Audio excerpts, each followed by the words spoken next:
and welcome to the first episode of Valley Midnight. I'm your host, Nick. Before we get started on tonight's story, I'd like to thank my friends and family for supporting me on this new venture and for encouraging me to create this new channel. I'd also like to thank you all for taking the time to watch this episode and to hopefully entertain everyone with these stories. If you really do enjoy this view side of the valley as told by my friends, family, and myself, please remember to like and subscribe and hit that bell for more future stories. Now, on with the show. Here in the valley, family is very important to us all. Or rather, our grandparents, or mother or father, even just a brother or sister, even a cousin. Family is what helps us and drives us in this community. And just like any family, traditions and stories get passed down. Great example of a tradition I'm sure many families here in the valley do and enjoy is eating barbacoa, pan dulce, pastole, or menudo on Saturdays or Sundays. Sometimes both. It varies in each family. Stories are no different. Sometimes good, or sometimes used against you from leaving your room at night, praying that the kukui doesn't get you while you're trying to run through the hallway to get to the bathroom and back to your own room. I'm sure many of you have been told, at least by one of your parents or grandparents, to go to sleep before the kukui could get you. And then they would knock on the wall or door and pretend that he was knocking for you. Well, growing up, you'd learn all their tricks and would no longer be afraid. But what if you saw, or at least heard, something you never thought would happen to you? Which brings me to my first story.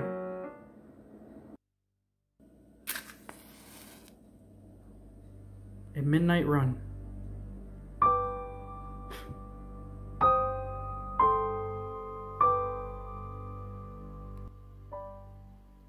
It was summer of 2010. I had recently gone through a breakup with my ex. At this time I was over at a friend's house playing video games, waiting for a lunar eclipse that was to occur that same night at 3 a.m. Hours had passed as we played through most of the day, taking breaks only to drink water, eat a snack, or head towards the bathroom. It was 3 a.m. before we knew it, and it was a magnificent sight. Seeing the moon slowly transform from a bright white to a beautiful blood red color. There wasn't many words I could put together at that time for the amazement to which I was experiencing. Only the word beautiful was all I could muster up to say out loud. Little did I know what was to come later that night of wonderment. Normally on a night like this, my friend always offers to drive me home. Instead, I decided to decline his kind offer and walk home. It was a decision I made for my own comfort, for I was, at the time, still upset about my breakup and wished to be alone with my thoughts. Walking provided that small peace of mind that I needed, and it was, at the time, a good idea to just allow my emotions to run its course. With backpack in hand and an earbud in my left ear, I said goodnight to my friend and started my way home. It was dark without a single car on the road, only the street lamps to light my path.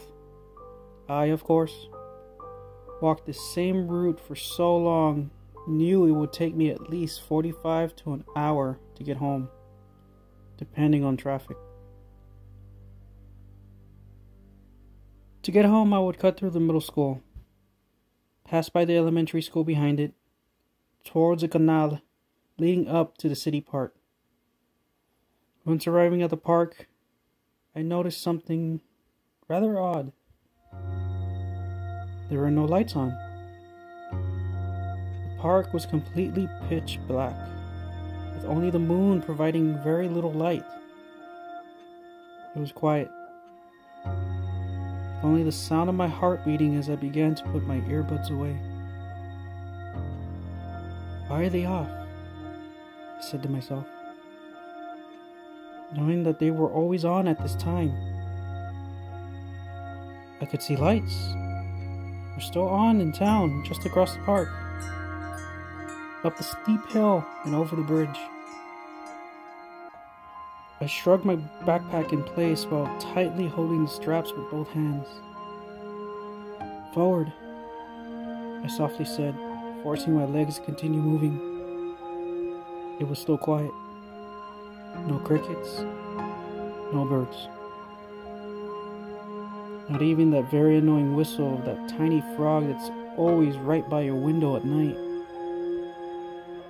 Only the sound of my heartbeat and my shoes walking through the grass. I felt like I was being watched, studied by someone. There was no one around. No cars, no cops, just the moon and my thoughts. I was finally reaching the steep hill, feeling relieved to have crossed the pitch-black park. Suddenly, I heard footsteps, so I was climbing the hill. I stopped. I saw no one. Not in the park, not on the road towards the bridge. I continued climbing. I could hear footsteps again.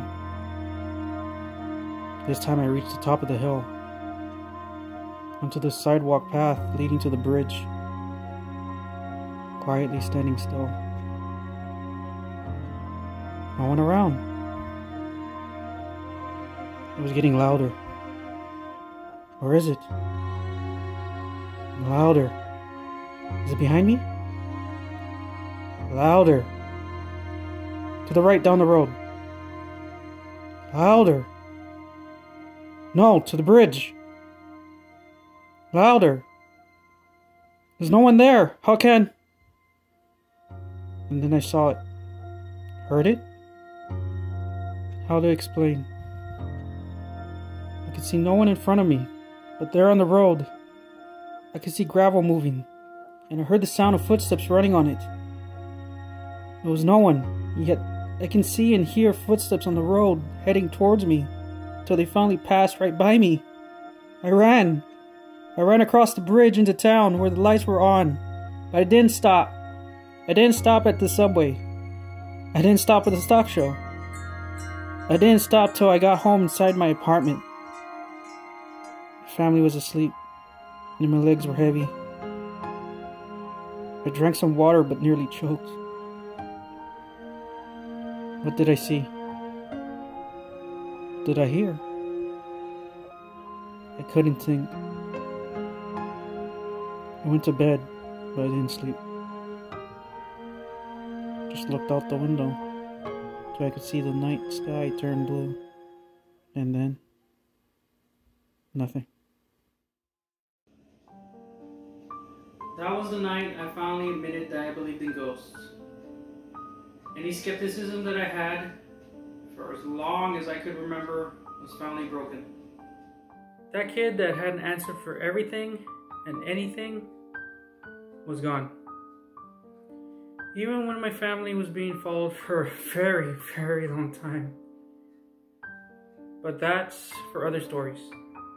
Till then, grab your drink and put your legs up. This is Valley Midnight.